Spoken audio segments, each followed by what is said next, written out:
கர்த்தருமாகிய இயேசு கிறிஸ்துவ நாமத்தாலே யாவருக்கும் வாழ்த்தலை தெரிவித்துக் கொள்கிறேன். கர்த்தருடைய வசனங்களை நாம் அதில் உள்ள கமா புல் ஸ்டாப் உட்பட சரியாக புரிந்து கொண்டு அதன்படி நடக்க வேண்டும். அது மாற்றத்தக்கதல்ல. மொழிபெயர்ப்பினாலோ வேறு காரியங்களினாலோ அவைகள் முரண்படுவதாய் தோன்றினால் நாம் மூல பாஷையிலே சொல்லப்பட்ட பொருளை தேடி அவைகளை புரிந்து கொள்ள வேண்டும். அன்றாட வாழ்க்கையிலும் கூட நாம் சொல்லுகிற சில விஷயங்கள் கமா புல் ஸ்டாப்னாலே மாறுபடுகிறது என்று ஒருவர் சொன்னார். ஒரு பெண்மணி வெளிநாட்டிற்கு சென்றார். அங்கே விலையிருந்த ஒரு வளையலை கண்டு அதை வாங்க விரும்பினார். எனவே தன்னுடைய நாட்டில் இருக்கும் தன்னுடைய கணவருக்கு ஒரு தந்தி அனுப்பினார்.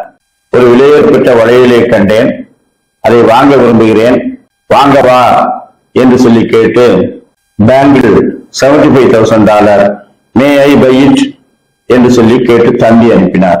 அவருடைய கணவர் அதை பார்த்துவிட்டு அதிக விலையாக இருக்கிறது, எனவே வாங்காதே என்று சொல்லி மறு தந்தி அனுப்பினார்.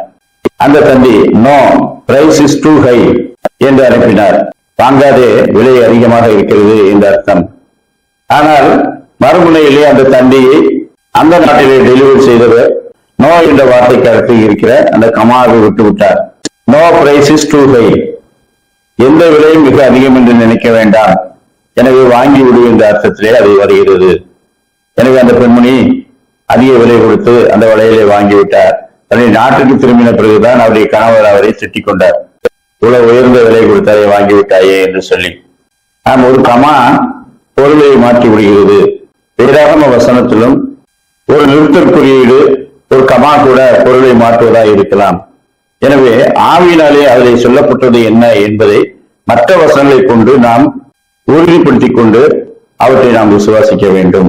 மத்தேயு 5:18 வானமும் பூமியும் ஒளிந்து போனாலும் நியாயப்பிரமாணத்தில் உள்ளதெல்லாம் நிறைவேறும் அளவும் அதில் ஒரு சிறு எழுத்தாகிலும் ஒரு எழுத்தின் உறுப்பாகிலும் ஒளிந்து போகாது என்று மெய்யாகவே உங்களுக்கு சொல்லுகிறேன். நான் தேவகுமாரன் தம்முடைய வார்த்தைகளை பற்றி சொல்லும் போது வானமும் பூமியும் ஒளிந்து போம், என் வார்த்தைகளோ ஒளிந்து போவதில்லை என்று சொல்லுகின்றார். என்றென்றும் மாறாத அந்த வார்த்தைகளை நாம் விசுவாசிப்போம். ஆவியினாலே அவருடைய கட்டளைகளுக்கு கீழ்ப்படிந்து நடப்போம். அப்படிப்பட்ட நல்ல கருவிகளை கத்திருந்த நாளிலும் நமக்கு தந்தருள்வாராக. ஜெபம் செய்வோம். இரக்கமுள்ள பிதாவே, கிருபை உள்ளவரே, இந்த வேத வசனங்கள் எல்லாம் தேவ ஆவியானவரால் கொடுக்கப்பட்டிருக்கிறது. ஆவியானவர் எங்களுக்குள்ளே வாசம் பண்ணுகிறார். அவருடைய சத்தத்துக்கு கீழ்ப்படிந்து நாங்கள் வேத வசனங்களை புரிந்து கொள்ளவும் அவற்றுக்கு கீழ்ப்படிந்து வாழவும் எங்களுக்கு நல்ல கிருபைகளை தாரும்.